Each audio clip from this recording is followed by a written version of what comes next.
जब जल सींचू मूल तरु, सखा पात्र आगा, सात दीपनो खंड में गुरु से बड़ा न को। जो करता कर न सके गुरु करे सो।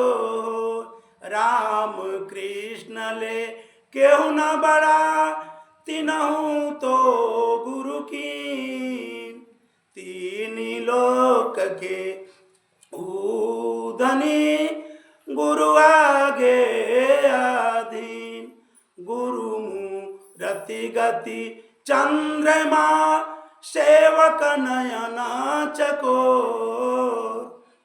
आठ पहर निरखत रहूं, गुरु मूरति की ओर। आदरणीय संत समाज, परम पूज्य साहिब जी, देवियों एवं सज्जनों, भाइयों एवं बहनों, हमारे तरफ से आप लोगों को त्रय बार बंदगी है। दो शब्द बोलने जा रहा हूं, उस पे आप लोग विचार करेंगे। सार शब्द से बाँचियो मानव इतबारा हो। आदि पुरुष एक वृक्ष है, निरंजन डारा हो। त्रिदेवा शाखा भयो, पत्र संसारा हो। ब्रह्मा वेद सही कियो, शिव योग पसारा हो। विष्णु माया उत्पत्ति कियो, इउरले व्यवहारा हो। तीन लोक दसहु दिशा, यमरो किन द्वारा हो। कीर भये सब जियरा, लिए विष का चारा हो। ज्योत स्वरूपी हाकिमा, जिन यह अमल पसारा हो। कर्म की बंसी लायके, पकड़ो जग सारा हो। अमल मिटाओ तासु को, पठयो भव पारा हो। कहे कबीर ते निर्भय करो, पर घोटक सारा हो। सदगुरु कबीर साहेब कहते हैं, सार शब्द से बाँचियो मानव इतबारा हो। हे भाई, तुम इस संसार में हो तो इस जीवन को जीते हुए तुम सार शब्द से ही बच सकते हो। सार शब्द का अर्थ होता है सत्य। एक सत्य से ही जब हम सत्य में जीवन जीने लगेंगे तो हमसे गलती नहीं हुई। सदगुरु कह रहे हैं कि सार शब्द से बाँचियो मानव इतबारा हो। हे भाई, हमारा इतबार करो, तुम सत्य के सहारे ही बच सकते हो। नहीं तो इस संसार में धन दौलत के फेरा में पड़ोगे तो फिर सार शब्द से भटक जाओगे। क्योंकि एक अगर कोई व्यक्ति हो, झूठ बोलने पर हजारों साथी उसको मिल जाएं, लेकिन जब अंतिम वक्त आएगा, अगर उसका एक ही साथी है तो वही सत्य ही साथी है, सत्य ही उसके साथ जाएगा। इस धराधाम में, इस संसार में जो भी कुछ हम लोगों को मिला है, सब छूटने वाला मिला है। अपने निज आत्मा के अलावा इस संसार में हम लोगों को जो भी मिलेगा, जो मिला है, जो मिलने वाला है, जब तक यह जीव आत्मा इस शरीर में विराजमान है, तब तक ही इस शरीर का वर्णन है, बड़ाई है। यह पिता रूप में है, पुत्र रूप में है, गुरु रूप में है, माता रूप में है, अनंत रूप है, इसका अनंत रिश्ता है। लेकिन कब तक? जब तक यह जीव इस शरीर में है। जैसे यह जीव इस शरीर से निकल जाएगा तो फिर ना गुरु गुरु रह जाएगा, न पिता पिता रह जाएगा, न शिष्य शिष्य रह जाएगा, लाश बन जाएगा। तो सदगुरु यही समझाते हैं कि सार शब्द से बाँचियो मानव इतबारा हो। आदि पुरुष एक वृक्ष है, निरंजन डारा हो। निरंजन का अर्थ, निरंजन यहाँ मन से लिया गया है, क्योंकि इस शरीर का राजा मन ही है। मन ही शरीर का राजा है। मन कहा गया है, ई मन चंचल, ई मन चोर, ई मन शुद्ध ठगहार। मन मन कहते सुर नर मुंजारे, मन के लक्ष्य दुआ। तो यह मन हमारा ठगहार भी है और शुद्ध भी है। अब हमारे लक्ष्य पे ध्यान करता है कि हमारा ध्यान किधर केंद्रित है। अगर हम सत्संग भजन में बैठे हैं, सावधानी पूर्वक हैं, अपने आप में हैं, तो हमारा यह मन शुद्ध बन के हमको अच्छा मार्ग प्रस्तुत करेगा।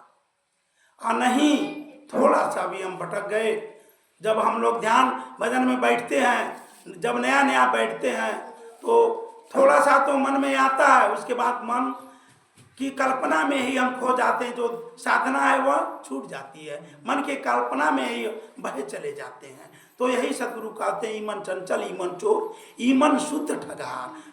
मन मन कहते सुर नर मुंजारे, मन के लक्ष्य द्वार। मन का दरवाजा आपका लक्ष्य है। जैसे आप अपने लक्ष्य से भटकेंगे तो यह मन आपको दुखित कर देगा, संसार में ले जाके पटक देगा। सार शब्द से बाँचियो मानव हित बाराओ, आदि पुरुष एक वृक्ष है निरंजन डाराओ। त्रिदेवा शाखा भयो पत्र संसारा। त्रिदेवा का अर्थ यहाँ सतोगुण, रजोगुण, तमोगुण कहा जाता है। सतोगुण के प्रतिनिधित्व करने वाले भगवान विष्णु को माना जाता है। तमोगुण इसी प्रकार से तीनों देवों की रचना की जाती है, लेकिन पंच तत्वों से हमारे शरीर का रचना है और यही तीन गुण मिलते हैं। उसके बाद तब इस हमारे शरीर का रचना होता है। तो सदगुरु करें सार शब्द से बाँचियो मानव हित बाराहो, आदि पुरुष एक वृक्ष है निरंजन डार। त्रिदेवा शाखा भयो पत्र संसारा हो। ब्रह्मा वेद सही कियो, शिव योग पसारो। ब्रह्मा वेद सही कियो। वेद की रचना कहा जाता है कि ब्रह्मा के द्वारा है। वेद क्या है, वेद का सार क्या है? किसी ने शंकर भगवान से पूछा, उमा जी ने पूछा कि आप बराबर ध्यान में बैठते हैं तो क्या मिलता है, क्या आनंद पाते हैं आप बैठ के? तो शंकर भगवान माता पार्वती से कहते हैं, उमा कहूँ मैं अनुभव अपना, सत्य हरि भजन जगत सब सपना। हे उमा, इस संसार में सत्य ही हरि भजन है, दूसरा इस संसार में कुछ नहीं है, क्योंकि सपना के समान है। जो मिला है छूटने वाला है, जो भी इस संसार में है वह छूटने ही वाला है, सदा एक रस रहने वाला नहीं है। क्योंकि देखा जाए तो जो हम लोगों का शरीर है, बालकपन का शरीर, चाहे आज अगर वर्णन किया जा जो तो एक भी मिलता है, एक भी नहीं मिलता है। यह शरीर हमारा 5 तत्वों से, प्रकृति से बना हुआ है। हमारी प्रकृति परिवर्तनशील है, इसमें परिवर्तन होता रहता है, लेकिन जो इसमें चेतन जीवात्मा विराजमान है, जब से हम लोग होश संभाले हैं, कोई बुजुर्ग है जिस अवस्था में है, लेकिन वह एक रस है, वह सभी बात को समझता है, क्या क्या उसके साथ घटना घटा है, क्या क्या वो उच्च नीच कर्म किया है, उसका यह जीव आत्मा स्वयं गवाह है। जो जो हम लोगों से गलती हुआ है यह सब जानता है। लेकिन यही सदगुरु समझाते हैं कि अब सब जानने की विधि और कहीं नहीं मिलने वाला है, यह सत्संग है। क्योंकि हर सब्जेक्ट की पढ़ाई होती है। अगर किसी को डॉक्टर बनना है तो उसको उस लेवल का गुरु चाहिए, उस लेवल में जाएगा तो पढ़ाई करके डॉक्टर बन सकता है, कोई गारंटी नहीं है। लेकिन जो भक्ति के क्षेत्र में आएगा उसका 100% गारंटी है कि वह उसका कभी निष्फल नहीं जाएगा। अगर नहीं ज़्यादा कर पाएगा तो मानव का तन तो उसको मिलना निश्चित है।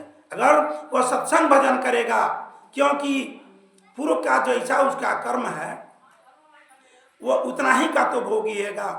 सत्संग जैसे हम लोग कहते हैं कि तीर्थ व्रत में चला जाए, स्नान ध्यान कर लिया जाए, भजन कर लिया जाए, भजन कर लिया, इधर वाला बंद कर दीजिए सब, हाँ, भजन कर लिया जाए तो हमारा पाप कट जाएगा। पाप कौन सा पाप कट सकता है? जो आपसे अनजाने में हुआ हो, जो जान के गलती ना हुआ हो वह कट सकता है। लेकिन जो हम जान के गलती करते हैं, ज़्यादातर तो जीव किसमें दुखी रहता है? हम लोग शरीर से बहुत कम पीड़ित रहते हैं, कभी कभी रोग व्याधि हो जाती है, 10 दिन 20 दिन दवा इलाज कर लेते हैं तो हम ठीक हो जाते हैं। लेकिन हम अपने मन के जाल से सालों, जब तक या गाय निद्रा में नहीं जाते हैं तब तक ले हम उद्योग गुण में पड़े रहते हैं। तो ज़्यादातर हमारा जो दुख है मानंदी का दुख है, माना हुआ दुख है। हमारा जो दुख है माना हुआ है। अभी जो जिसको हम माने हैं, चाहे गुरु हो चाहे बेटा हो, अगर कोई बेटा प्रदेश में किसी का भी, मान लीजिए किसी का पुत्र प्रदेश में है, उसका तबीयत खराब हो गया, अभी कहा जाए किसी आपके आगे भोजन आया हो, भोजन करने वाले हो, लेकिन अगर फोन आ गया कि बच्चे का तबीयत खराब है तो क्या भोजन धसेगा? भूख लगा लेकिन भोजन नहीं होगा। क्यों नहीं होगा? हमने मान लिया वो हमारा पुत्र है। दुख मानने का है। जो कि विवेकवान होगा, वैरागवान होगा तो समझेगा वह भी जीव है, वह भी रथी है, वह भी अपना प्रारब्ध लेके आया। कुछ समय के लिए मेरा पुत्र रूप में आया है। किसी इंसान में वो शक्ति नहीं है कि वो बच्चा उत्पन्न कर दे। वह एक माध्यम है। जीव स्वतः सत्ता है। जैसा हम लोगों का कर्म है, कर्म के हिसाब से कहा गया है कि कर्म खेती कर्मे नार, कर्मे मिले हित दूचार। तो कर्म के अनुसार से ही हमको पुत्र मिलता है, पिता मिलते हैं, संजोग बनता है, पत्नी मिलती है। अगर किसी की पत्नी दुख देती है तो उसमें कारण पत्नी का नहीं है। यह समझना चाहिए कि वह दुख का कारण मेरा ही बोया हुआ बीज है, मैं कभी उसको दुख दिया था, तो आज वह अपना बदला पूरा कर रही है। हमको हंसते हंसते उसको निर्वाह करना चाहिए और ना तो कभी भी गाली नहीं देना चाहिए। हम लोगों से कभी कभी हम ही कभी बोल देते थे कि जाओ, कोई बात हो जाता था तो बोल देते जाओ तू अपने पिता के घर चली जाओ, लेकिन यह गलत है, यह एक पाप है। हमको यह नहीं कहना चाहिए, क्योंकि बीच सभा में हम उसको वहाँ पकड़ के लाए तो फिर हमारा अधिकार कहाँ बनता है कि हम बोल देते हैं। ऐसा हम लोगों को कभी नहीं बोलना चाहिए, इस पर पश्चाताप करना चाहिए, ना तो कभी गाली देना चाहिए, क्योंकि उसमें भी वही चेतन जीवात्मा है, वह भी मुक्ति गति की अधिकारी है। कुछ संजोग मिला है, हम लोगों का जो पति पत्नी का रिश्ता कुछ संजोग है, ये समझना चाहिए। पत्नी है बराबर की हिस्सेदार है, क्योंकि शरीर रूप से अलग है लेकिन आत्मा रूप से कोई उसमें अलग भाव नहीं है। वही जीव उस शरीर में रमण कर रहा है, वही जीव इस शरीर में रमण कर रहा है। तो भेद नहीं रखना चाहिए, हम लोगों को भेद होना चाहिए। हम लोग सत्संगी हैं, सत्संग में आ रहे हैं, यह रास्ता अलग से कहीं नहीं मिलने वाला है। जब हम सत्संग में जाएंगे यही विचार करना है, वही आत्मा स्त्री में है वही मेरे में है, तो भेद किस बात का है। अगर हम बाहर से कमा के लाते हैं तो घर की सारी जिम्मेदारी का निर्वहन वही करती है। तो इस प्रकार से वह अगर सही पत्नी मिल गई तो वह घर को स्वर्ग बना देती है। तो स्वर्ग बनाने में भी दोनों का कारण है, दोनों लोग का भाव होगा। जब हम पत्नी से प्रेम से मिलेंगे तो भी प्रेम से मिलेगी, क्योंकि प्रेम ही जगत में सार है और कुछ नहीं है। देखा जाए जो कोई व्यक्ति है अगर किसी से प्रेम से बोलता है, कहा गया है मधुर वचन है औषधि, कटुक वचन है तीर, श्रवण द्वार है संचरे, बेधे सकल शरीर। तो हमारी वाणी मधुर होना चाहिए, हमारे वाणी से, हमारे वचन से, हमारे कर्म से किसी को दुख न मिले। इस प्रकार से जब हम लोग बिस्तरा छोड़ के बैठें तो प्रतिज्ञा करें, आसन पे ही प्रतिज्ञा करें, हे सदगुरु, हे परमात्मा, मैं अपने आज दिन भर के जीवन का जो कर्म करूंगा उसमें आप हमारा सहयोगी बनेंगे कि हमारे मन से, वचन से, कर्म से किसी को दुख ना मिले। हे सदगुरु, हमारा साथ दीजिएगा, हमारे ऊपर कृपा करिएगा। और जब शाम हो तो फिर जब हम अपने आसन पे जाएं तो दिन भर के कर्मों का हमको निगरानी करना चाहिए कि दिन भर हमने क्या क्या किया। इस संसार के प्रपंच के लिए, पैसा कमाने के लिए जो हमने झूठ बोला उससे हमको क्या मिलेगा। ये जो धन धर्म है यहीं छूट जाएगा और ये जीव अपयश का मोटी लेके इस धराधाम से चला जाएगा। तो हमको अपयश की मुठरी नहीं बांधना है, हम लोगों को इसी से बचना है। सत्संग में आए हैं, हमारे संत गुरुजन हम लोगों को यही सिखलाते हैं। सत्संग में यही मिलता है, इस जीवन जीने की कला मिलता है। तो हम लोगों को जीवन जीने का कला सीखना चाहिए, यह कला यही मिलेगा। और जो भी हमारे संत गुरुजन गुरु भाई लोग हैं उसको सुनना है और अपने आचरण में उतारने का काम करना है। कि यही सुन लेंगे और यही पल्ला झाड़ के चले जाएंगे तो कुछ होने वाला नहीं है। हम बोल रहे हैं, अगर हमारे आचरण उस हिसाब से नहीं रहेगा तो हमारे बोलने का कोई मतलब नहीं है। क्योंकि कहा गया है, कहनता तो बहुते मिला, गहनता मिला न कोई, वैसे गहनता को बह जाने दो जो न गहनता हो। तो जिस प्रकार से हमारी कथनी है उसी प्रकार से हमारी रहनी भी होना चाहिए। हम लोगों को कहा गया है, मानुष जन्म सदगुरु मिलन मोक्ष इच्छा होय, ये तीनों परम है पाव से योग न कोई। आज हम लोगों का बहुत बड़ा भाग्य है कि मानव का तन मिला, उसके बाद भाग्य है कि सदगुरु मिलन हुआ, सत्संग मिल रहा है। यह कई जन्मों के पुण्य का फल है, प्रताप है कि हम लोगों को यह सत्संग भजन मिल रहा है। कहा गया है, आज बसेरा बड़ी नियरे हो रमैया राम, काल बसेरा बड़ी दूर हो रमैया राम। हे रमैया राम, हे चेतन जीव, आज तुमको मानव का तन मिला हुआ है। यह भक्ति भजन करके आत्म कल्याण का काम करने के लिए मिला है। आज जब तुम छोड़ दोगे, इस धराधाम से चलो जाओगे, और जब तुम पशु पक्षी खाने में चले जाओगे तो फिर रोते रह जाओगे, आंखों से आंसू डब डब डब डब गिरेंगे, लेकिन अपने आत्म कल्याण का काम नहीं कर पाओगे। जिस प्रकार से प्राणी है, पशु पक्षी है, वह एक तल का जीवन जीता है, सिर्फ इंद्रिय तल पे उसका जीवन है। जितने पशु पक्षी हैं उनके पास इंद्रिय तल पे है, कुछ विशेष प्रकार के प्राणी हैं थोड़ा सा मन के तल पे जीवन जी लेते हैं, जैसे कुत्ता है, तोता है। कुछ ऐसे पक्षी हैं जो थोड़ा बहुत मन के तल पे जीवन जीते हैं। इसीलिए हमारे संत गुरुजन कहते हैं, जो भक्ति भजन नहीं करता है, जैसे अभी साहब जी ने भजन गाया कि बिलारी होके, कुत्ता होके, हाथी होके, नाना इस दुख को सहन करना पड़ेगा। तो यही बात सदगुरु हमको समझा रहे हैं कि आज ये मानव का तन मिला है, फिर यह मिलने वाला नहीं है। ना जाने कितने जन्मों का पुण्य उदय हुआ तो मिला है, तो हम लोग भक्ति भजन करके अपने आवागमन के चक्कर को छुड़ाना।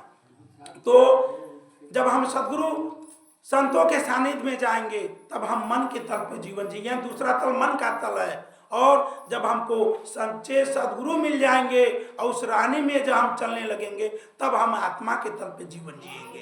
क्योंकि आत्मा के तल पे जो जीवन जीता है उसको इस संसार कोई आसक्ति नहीं रखती है। वो आसक्ति से निरालेप रहता, आसक्ति नाम की कोई वस्तु नहीं है। जो आत्मा के तल पे जीता है, जिस प्रकार से पशु पक्षी है, बकरी है, उसको हरा हरा घास दे दें, वह खा लेती है, पेट भर जाता है, उसके बाद उसको वहाँ से न हटाया जाए तो टट्टी पेशाब उस पर कर देती है, उसको अलग से उसका अगले कल के भोजन का उसको चिंता नहीं है। इसी प्रकार से हमारे संत गुरुजन होते हैं जो आत्मा के तल पे जीते हैं। वह खाते हुए भी मानो भोजन नहीं करते हैं, चलते हुए भी मानो नहीं चलते हैं, क्योंकि वह भोजन लेते हैं, इस शरीर को चलाने के लिए भोजन लेते हैं। हम लोगों का है आसक्ति पूर्वक भोजन लेते हैं। दाल में थोड़ा नमक कड़वा हो गया तो चढ़ बैठते हैं, थोड़ा सा मसाला तेज हो गया तो चढ़ बैठते हैं। तो हम लोग भोजन के रसिक हैं, यानी मन हमारे इंद्रियों के बस में। अभी हमारा जीवन क्या है, मन के तल पे है, लेकिन मन के तल से हमको ऊपर उठना होगा, आत्मा के तल पे जीवन जीना होगा। जब हम लोग आत्मा के तल पे जीवन जिएंगे, आत्मा को ही सोचेंगे कि सब में वह प्रभु प्राण प्यारा, सब में मेरा आत्मा विराजमान है। जब हम विराज सब में सोच लेंगे कि स्त्री है, पुरुष है, जितने लोग हैं, प्राणी है, सब में आत्मा है, और सबको छूने पर मारने पर कष्ट होता है। तो जब सब में हम आत्मा का दर्शन करेंगे, उस प्रभु का दर्शन करेंगे, तो हमारे अंदर गलती नहीं होगी। और यही हमको जगना है। इस सत्संग में यही जगाया जाता है कि भाई सावधान रहो, सब में वो प्राण प्यारा विराजमान है। तो जब सब में हम दर्शन करेंगे तो क्या मजाल है कि हम कोई गलती कर सकते हैं। सीताराम सीताराम जपते रहें और सीताराम का मर्म न समझें कि वह सीताराम इसी घटों में विराजमान है। हमको यही देखना है कि वह सीताराम हो प्राण प्यारा इसी घट में विराजमान है। सदगुरु कहते हैं सार शब्द से बाची हो मानो हितबारा हो, आदि पुरुष एक वृक्ष है निरंजन डारा हो, त्रिदेवा शाखा भये पत्र संसारा हो, ब्रह्मा वेद सही की हो शिव योग पसारा हो, ज्योत स्वरूपी आत्मा जिन यह कमल पसारा हो। यह ज्योत स्वरूपी आत्मा यही जीवात्मा इसमें है, इस शरीर में विराजमान है, तब यह शरीर चमक रहा है। तभी तक यह चमक रहा ज्योत स्वरूपी हाकिमा जिन्हें अमल पसारो, कर्म की बंसी लाई के पकड़ो जगसारो। कर्म की बंसी क्या है? बंसी कहा जाता है जो मछुआरे भाई मछली को फंसाते हैं उसको बंसी कहा जाता है। लेकिन सदगुरु कहते हैं तुम कर्म की बंसी को पकड़ो, तुम कर्म ऐसा करो जिसमें किसी जीव का घात ना हो, किसी को कोई दुख न मिले। तुम्हारे मन से वचन से कर्म से किसी को दुख नहीं मिलना चाहिए। और जब नहीं दुख मिलेगा तो कर्म की बंसी ला के पकड़ो जग सारा हो।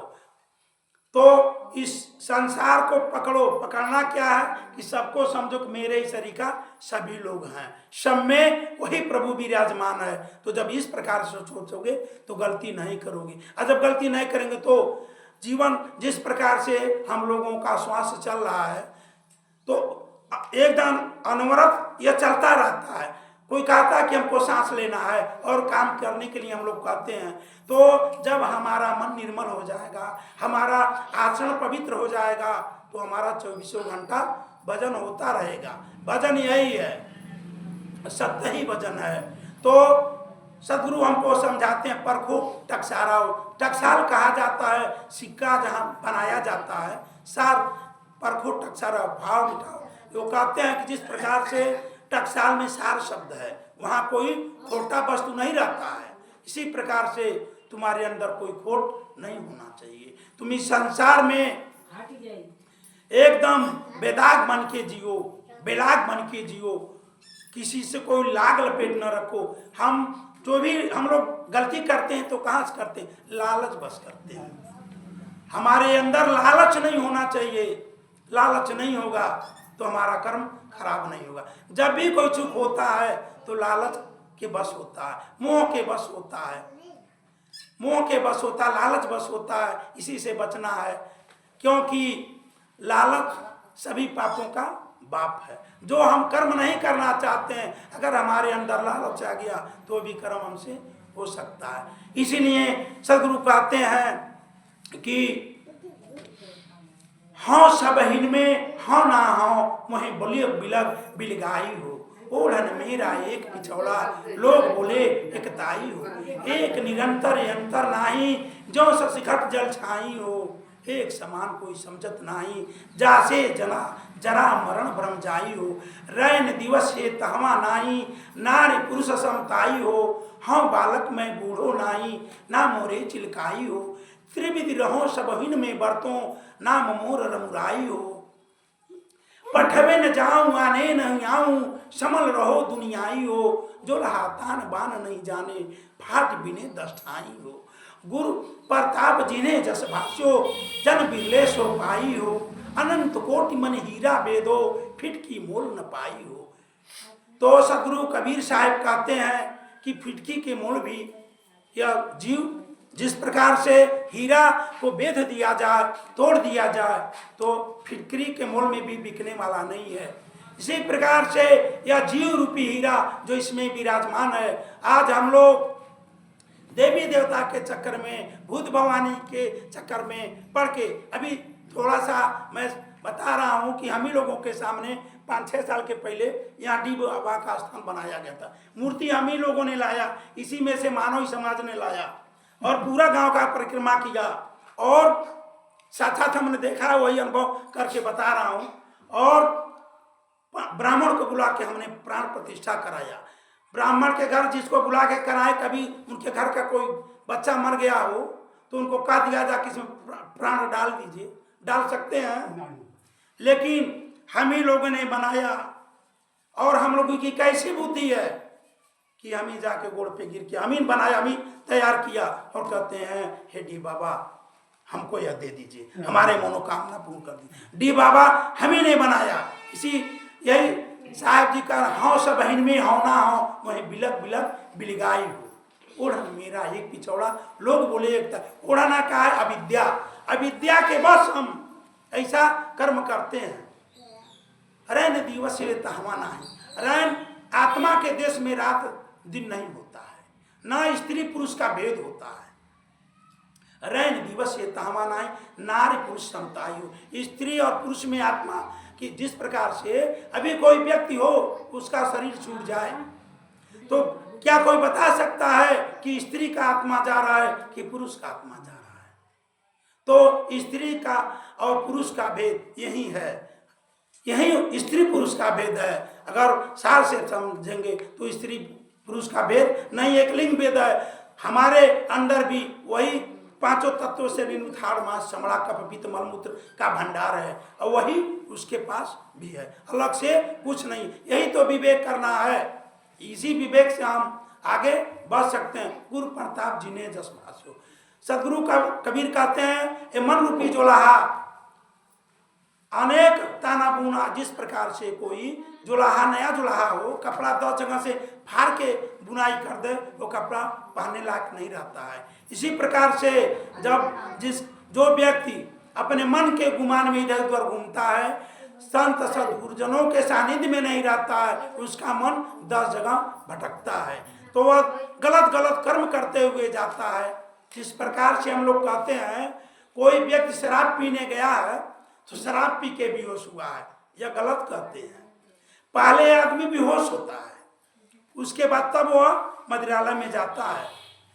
हम लोग होश में आ जाएंगे, कोई नहीं था जो होश में जो जग गया वो कहाँ जाएगा, लेकिन वह पहले व्यक्ति बेहोश होता है। जब बेहोश हो जाता है तब वहाँ हो जाता है। जो व्यक्ति वेश्यालय में जाता है, गलत कर्म करता है, पहले बेहोश होता है, अपने होश को खो देता है, अपने आपा को खो देता है, अपने निज आत्मा को खो देता है। वह विचार ही नहीं करता है कि मैं आत्मा हूँ, ये शरीर नहीं हूँ। तो इसी से वही पशु पक्षी के श्रेणी में जीवन जीता है। सदगुरु समझाते हैं, यही तो सदगुरु कह रहे हैं। गुरु प्रताप जी ने जस भाष्यो जन बिरले सो भाई हो। हे भाई, सदगुरु कहते हैं जिन्होंने जैसा गुरु किया, जैसा गुरु ने उनको उपदेश किया उस रहनी पर चले। अगर विवेकी सदगुरु मिल गए तो जीव का कल्याण तो निश्चित है। लेकिन जब सदगुरु का परख करेंगे तो गुरु तो बहुत मिलेंगे, सदगुरु चाहिए। क्योंकि अगर हम कहीं जा रहे हैं, मार्ग भूल गए हैं, कोई हमको रास्ता बता दिया तो भी उस समय हमारा गुरु हो गया, क्योंकि वो ज्ञान हमको नहीं है। लेकिन सदगुरु चाहिए, और सदगुरु कहाँ मिलेंगे? सदगुरु जब भी मिलेंगे तो इसी सत्संग में मिलेंगे। कहीं कोई चला जाए, कहीं तीर्थ व्रत में चला जाए, मान लिया जाए कि तीर्थ में हम जाते हैं, नहा स्नान करते हैं तो हमारा शरीर शुद्ध होता है। पहाड़ से जड़ी बूटी आती है, हमारे शरीर में कोई रोग व्याधि हो तो कट सकता है। क्योंकि मैं प्रत्यक्ष प्रमाण देखा हूँ। मैं तीर्थ में गया था, मुझको काज बहुत तगड़ा लगा हुआ था, दवा भी लिया था, लेकिन जब मैं वहाँ गया, वो गर्म कुंड था, वहाँ स्नान किया तो हमारा काज समाप्त ही हो गया। वहाँ गर्म कुंड में बहुत गर्म था, पनिया लोग कह रहे थे कि मत जाइए, लेकिन जो उसमें हाथ डालता वो नहीं हिलता, जो कूद जाता वो चला जाता। तो उस जल की वो तत्व गुण है उसमें, तो उसमें क्या हो सकता है, हमारा शरीर पवित्र हो सकता है। लेकिन मन तो हमारा स्नान किया नहीं। हमारे मन का स्नान यही सत्संग है, हमारे संत गुरुजन है। कहीं तीर्थ व्रत जाएंगे शरीर निर्मल हो सकता है, क्योंकि उस जल में वह तत्व है, जड़ी बूटी है, शरीर का रोग व्याधि समाप्त कर सकती है, वह उसमें समर्थ है। लेकिन या जो हमारा मन है, सब खेला हमारे मन का है, सब प्रपंच हमारे मन का है। जब तक हमारा मन निर्मल नहीं होगा तो फिर कोई काम बनने वाला नहीं है। सब खेला मन का है, तो हम लोगों को मन से सावधान रहना है। एक मैं छोटा सा दृष्टांत कहूंगा, क्योंकि मैं आधा घंटा टाइम ले चुका हूँ। हमारे गुरु महाराज जी हैं, तो एक मैं छोटा सा दृष्टांत सुना रहा हूँ। एक राजा था, वो अपने आसन पर बैठा हुआ था। तो प्रायः हर राजा कुछ न कुछ दान करते हैं। जितने भी इतिहास में सुना गया है, अक्सर राजा लोग कुछ न कुछ अपने प्रजा को डेली स्नान करने के बाद कुछ न कुछ दान करते हैं। तो वह राजा कुछ दान किया, उसमें एक भिखारी आया तो उसको भी दिया, लेकिन वह भिखारी बहुत जर्जर अवस्था में था और बहुत दीनहीन लग रहा था। तो राजा ने विचार किया कि यह कैसा कर्म किया कि भिखारी बना हुआ है, दर दर भटक रहा है, भोजन का लाला है, वस्त्र नहीं सही है, मैं कौन सा कर्म किया कि मैं आज राजा बना हूं। इस पे मुझको विचार करना चाहिए। तो हर राजा के पास अच्छे अच्छे विद्वान रहते हैं, तो अपने मंत्रिमंडल को बुलाते हैं और कहते हैं मेरे प्रश्न का जवाब दो। तो मंत्री ने कहा राजन प्रश्न करें। तो प्रश्न यही करते हैं कि वह भिखारी जो आया था वो कौन सा कर्म किया कि भीख मांग रहा है, और मैं कौन सा कर्म किया कि मैं राजा बन के बैठा हूँ, मेरा कौन सा कर्म है, यही आप लोगों को बताना है। तो कहे राजन यह तो मैं असमर्थ हूँ। तो कहे ठीक है, और नगर में ढिढोरा पीटो, कोई तो विद्वान होगा, कोई तो बताएगा। इस प्रकार से बहुत लोग विद्वान आए। एक उधर से संत आए, वह भी सुने, वो भी आए। कहे राजन मैं आपका जवाब तो नहीं दे सकता हूँ, लेकिन मैं आपको समाधान बताऊंगा, खोज आपको करना होगा। कहे बताओ। कहे मैं सुना हूँ एक निर्जन वन में एक तपस्वी तपस्या करते हैं, वह सिर्फ केवल राख खा के जीवन जीते हैं, वह कोई अन्न जल भोजन कुछ नहीं लेते हैं, उसका भोजन सिर्फ है राख, जो आगे धुई जला देते हैं, जब राख बन जाता है वही खा के तपस्या करते हैं। आप उनके पास जाइए, वही शायद आपके मन को बता दे। तो राजा घोड़ा पर सवार होते हैं और जाते हैं। जब वहां जाते हैं तो कहते हैं, प्रणाम करते हैं, कहते हैं महाराज मेरा यही शंका समाधान है। मेरे दरबार में एक भिखारी आया, बहुत दीनहीन था, उसको देख के मुझे बहुत दया लगा। वो कैसा कर्म किया था और मैं कैसा कर्म किया हूँ, मैं राजा बना हूँ। तो कहे देखिए इसका जवाब मैं भी नहीं दे सकता हूँ, लेकिन एक आगे और घना जंगल में जाएंगे तो एक संत हैं जो आग खा के जीवन जीते हैं, वह आग ही का भोजन करते हैं और कुछ नहीं लेते हैं, शायद वह आपका मार्ग बता दें। कहें ठीक है। फिर राजा उस महात्मा जी के पास जाते हैं और उनसे कहते हैं, प्रणाम करते हैं। भाई राजा, तो वह प्रणाम किए, कहे कि ठीक है बता मैं किस लिए आपका इस घनघोर जंगल में आगमन हुआ। कहते हैं हे महात्मा जी मेरा यही प्रश्न है। यही प्रश्न फिर दोहराते हैं। तो कहते हैं ठीक है, मैं तो नहीं बता सकता हूँ, लेकिन मैं आपको बता रहा हूँ, वहाँ जाइए आपका प्रश्न पूरा हो जाएगा। एक द्वीप है, उस द्वीप में एक वैश्य है, उस वैश्य के घर एक कल पुत्र जन्म लेने वाला है, वही पुत्र आपको बता देगा। कहे कितना समय लगेगा। कहे ज्यादा दूर नहीं है, जैसे ये वन पार करेंगे तो वह टापू वहीं आप पहुंच जाएंगे, आप चाहें तो शाम तक पहुंच सकते हैं। तो राजा वहां जाते हैं, वैश्य के वहां जाते हैं। वैश्य देखता है राजा को, बड़ा प्रभावित होता है, आवा भगत करता है, कहता है राजन कैसे आपका आगमन हुआ। कहे देखो तुम्हारी पत्नी गर्भवती है। कहा हाँ राजन गर्भवती तो है, प्रसव पीड़ा कभी भी हो सकता है। तो कहे एक बात बताओ।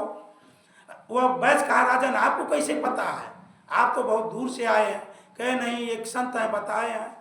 और ठीक है, तो कहे कल सवेरे तुम्हारे घर पुत्र होगा, लेकिन जीवित नहीं रहेगा, वो मर जाएगा। कहे कोई बात नहीं है, जब हमारे भाग में पुत्र का सुख नहीं है तो नहीं मिलेगा। राजा को वहाँ रात भर ठहराता है। जब सवेरे बालक पैदा होता है तो राजा कहते हैं उस बालक को हमारे सामने लाइए। तो जब बालक को लाया जाता है तो बालक कहता है राजन जल्दी से प्रश्न करिए, हमारे पास समय नहीं है, अभी मैं 5 मिनट में शरीर छोड़ दूंगा। कहे बस यही मेरा प्रश्न है कि वह जो भिखारी है वह दीनहीन है और मैं कौन सा कर्म किया कौन सा पुण्य किया कि मैं आज राजा बन के बैठा। कहा देखिए पूर्व जन्म में आप मेरे भाई थे और जो आग खा रहे हैं वो भी आपके भाई हैं, और जो वह राख खा रहे थे हम लोग चारों एक ही माता पिता के संतान थे, हम लोग बहुत गरीब थे, भिक्षाटन करके हम लोग लाते थे और भोजन चलता था। माता पिता का शरीर छूट गया था, सबसे छोटे भाई आप थे। हम लोगों ने कहा हम लोग भिक्षा नहीं मांगेंगे। आप गए भिक्षाटन करके लाए, 4 रोटी तैयार हुआ, उतना ही आटा मिला। तो चारों लोगों का जब भोजन लग गया तब तक एक संत आए, वह जर्जर अवस्था में थे। संत ने कहा हे भाई अपने भोजन में से थोड़ा थोड़ा आप लोग हमको भी दे दें, मैं भी 3 दिन का भूखा हूँ, आप लोग 3 दिन के भूखे तो मैं भी भूखा हूँ। तो मैंने कहा मैं आपको अपने हिस्सा का भोजन देके मर जाऊं, क्या मैं मर जाऊं? तो कहे नहीं, मरने के लिए तो मैं नहीं कह रहा हूँ। तो ये जो राख खाते उन्होंने कहा मैं अपने हिस्सा के भोजन आपके देके क्या मैं इस चूल्हे का राख खाऊं? कहे नहीं भाई थोड़ा सा दे दीजिए। उसके बाद जो आग का भोजन करते हैं उन्होंने कहा क्या जो आग जल रही मैं उसी को खा के आपको भोजन दे दूं? तो किसी ने भोजन नहीं दिया, लेकिन आपने कहा भगवान मेरे पास हिस्से का एक रोटी है, आप ये रोटी खा लीजिए। और वह संत उस रोटी को खाए और उन्होंने आशीर्वाद दिया और हम लोगों को बद्दुआ दिया कि जो जैसा कहा है उसको वैसा ही होगा। तुम मरने के लिए कहे हो तो तुमको गर्भ का दुख सहना पड़ेगा, तुम हमेशा माता के गर्भ में जाओगे, जब पैदा होगे तो 10 मिनट के बाद तुम्हारी मृत्यु हो जाएगी। और इन लोगों को कहा कि तुम लोग राख कहे तो राख ही जीवन भर खाना पड़ेगा, उसी से तुमको तृप्ति मिलेगी, और तुमको आग खाओ कि तृप्ति मिलेगी, दूसरा कोई अन्न से तुम्हारी तृप्ति नहीं होगी। तो इस प्रकार से समझा जाए तो सबको अपने कर्मों का भोगना पड़ता है, इस जन्म में नहीं तो उस जन्म में। हम लोगों को इस दृष्टांत से यही समझना चाहिए कि अपने कर्मों का भोग अनंत जन्मों तक गर्भ हो गए मिट नहीं सकता है। हमारे कर्मों का ही ठिकरा हमारे सामने आता है, तो हम लोगों को अपने कर्म को खराब नहीं करना चाहिए, कर्म को सही दिशा में चलते हुए अपना जीवन जीना चाहिए। मैं अपने वाणी को यही विराम दूंगा। बोलिए सतगुरु कबीर साहेब की, सतगुरु कबीर साहेब की, ब्रह्मचारी साहेब की, साहेब बंदगी साहेब।